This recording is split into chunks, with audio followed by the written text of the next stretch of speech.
Hello. Oh, this is May Carter. Just talk. God damn it with the accent. Sorry. Okay.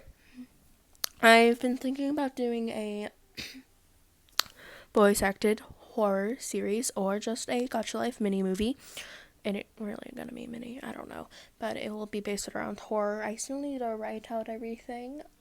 I don't know if I might make it voice acted. I don't know, so I might make a vote in community if I should make it voice acted or not, and I'll choose voice actors or something.